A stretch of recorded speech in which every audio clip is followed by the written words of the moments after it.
Chapter 15. And it came to pass after this, that Absalom prepared him chariots and horses, and 50 men to run before him. And Absalom rose up early, and stood beside the way of the gate. And it was so, that when any man that had a controversy came to the king for judgment, then Absalom called unto him, and said, Of what city art thou? And he said, Thy servant is of one of the tribes of Israel. And Absalom said unto him, See, thy matters are good and right, but there is no man deputed of the king to hear thee. Absalom said moreover, O that I were made judge in the land! Then every man which hath any suit or cause might come unto me, and I would do him justice. And it was so, that when any man came nigh to him to do him obeisance, he put forth his hand, and took him, and kissed him. And on this manner did Absalom to all Israel that came to the king for judgment. So Absalom stole the hearts of the men of Israel. And it came to pass after 40 years, that Absalom said unto the king, I pray thee, let me go and pay my vow which I have vowed unto the Lord in Hebron. For thy servant vowed a vow, while I abode at Geshur in Syria, saying, If the Lord shall bring me again indeed to Jerusalem, then I will serve the Lord. And the king said unto him, Go in peace. So he arose and went to Hebron. But Absalom sent spies throughout all the tribes of Israel, saying, As soon as ye hear the sound of the trumpet, then ye shall say, Absalom reigneth in Hebron. And with Absalom went 200 men out of Jerusalem that were called, and they went in their simplicity, and they knew not anything.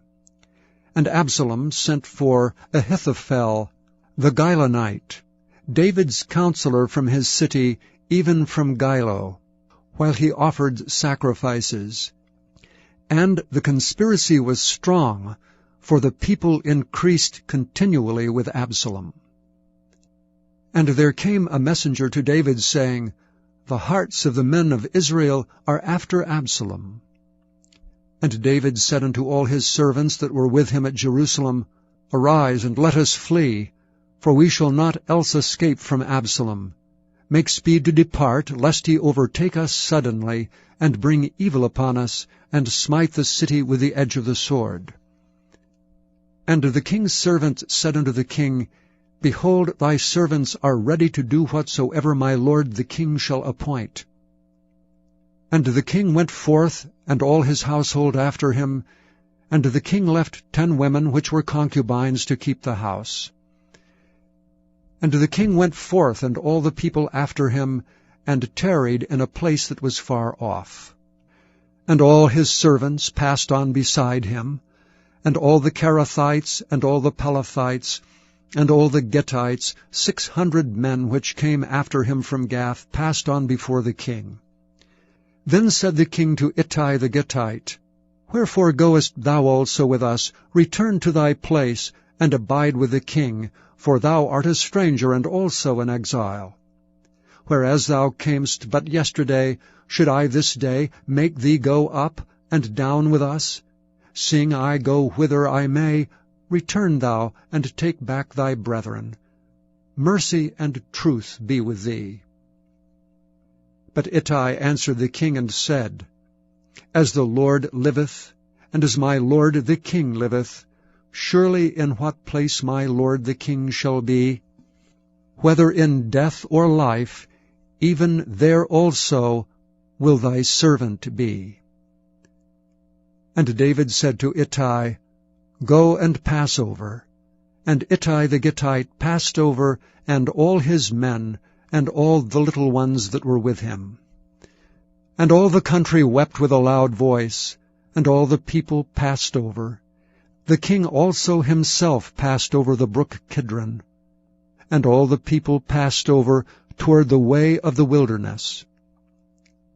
And lo, Zadok also and all the Levites were with him, bearing the ark of the covenant of God. And they set down the ark of God.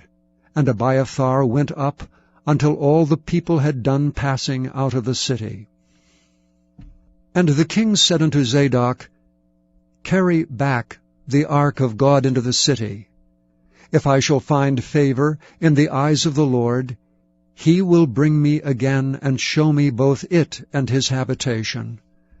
But if he thus say, I have no delight in thee, behold, here am I, let him do to me as seemeth good unto him.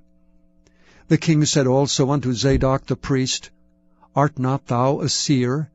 Return into the city in peace, and your 2 sons with you, Ahimaaz thy son, and Jonathan the son of Abiathar.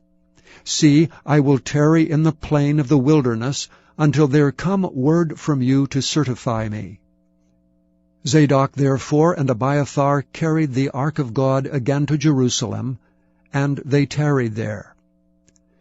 And David went up by the ascent of Mount Olivet, and wept as he went up, and had his head covered, and he went barefoot, and all the people that was with him covered every man his head, and they went up weeping as they went up. And one told David, saying, Ahithophel is among the conspirators with Absalom.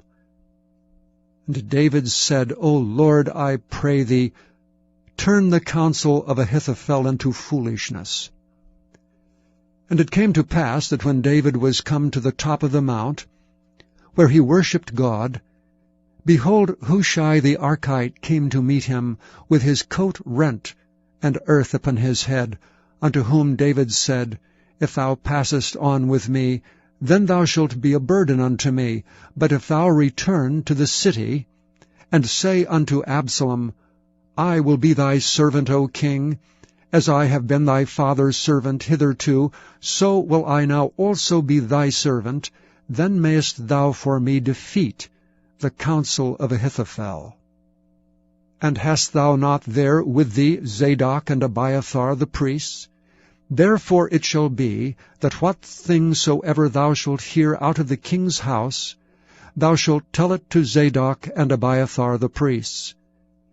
Behold, they have there with them their 2 sons, Ahimaaz Zadok's son, and Jonathan Abiathar's son. And by them ye shall send unto me everything that ye can hear. So Hushai, David's friend, came into the city, and Absalom came into Jerusalem.